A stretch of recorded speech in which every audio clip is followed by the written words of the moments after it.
മരണശേഷം എന്ത് സംഭവിക്കും? ആത്മാവ് സ്വർഗത്തിലോ നരകത്തിലോ പോകുമോ? ഏതാണ്ട് മനുഷ്യരാശി ഉരുത്തിരിഞ്ഞ കാലത്തെ ഉയർന്നു വരുന്ന ചോദ്യമാണിത്. ഇപ്പോഴത്തെ മരണാനന്തരം ഒരാളിൽ എന്താണ് സംഭവിക്കുന്നത് എന്നതിന് ഏറെക്കുറെ വിശ്വസനീയമായി ഉത്തരം നൽകുകയാണ് ശാസ്ത്രജ്ഞർ. ഒരാളുടെ മരണശേഷം തലച്ചോറിൽ നിന്ന് പ്രത്യേക തരം ഊർജം പുറന്തള്ളപ്പെടുന്നുണ്ടെന്നാണ് പഠനത്തിൽ കണ്ടെത്തിയിരിക്കുന്നത്.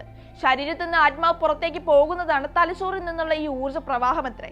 അതീവ ഗുരുതരമായ രീതിയിൽ ചികിത്സയിൽ കഴിഞ്ഞ ചില രോഗികളുടെ തലച്ചോറിൽ അവരുടെ ജീവൻ നിലനിർത്തുന്ന ഉപകരണങ്ങൾ നീക്കം ചെയ്യുന്നതിന് മുമ്പ് സെൻസറുകൾ സ്ഥാപിച്ചാണ് ഗവേഷകർ ആത്മാവിനെ സംബന്ധിച്ച പഠനം നടത്തിയത്. സെൻസറുകളിലോ മൃതശരീരത്തിൽ നിന്ന് ഊർജം പുറന്തള്ളപ്പെടുന്നത് കൃത്യമായി മനസ്സിലാക്കി. ഹൃദയമിടിപ്പും രക്തയോട്ടവും നിലച്ച മരിച്ച മനുഷ്യരിൽ നിന്ന് നടത്തിയ പരീക്ഷണത്തിലാണ് ആത്മാവിനെ കണ്ടെത്തിയത്. അഗാധമായ ഉറക്കത്തിലോ അനസ്തേഷ്യയ്ക്ക് ശേഷമുള്ള മയക്കത്തിൽ പോലും മനുഷ്യന്റെ ഉപബോധ മനസ്സ് ഉണർന്നിരിക്കും. എന്നാൽ ഈ അവസാന ശ്വാസത്തിനായി വേണ്ടി വരുന്നത് ബോധത്തോടെ നമ്മൾ ചെയ്യുന്ന കാര്യങ്ങളെക്കാൾ വളരെ ഉയർന്ന ഊർജ്ജമാണത്രേ.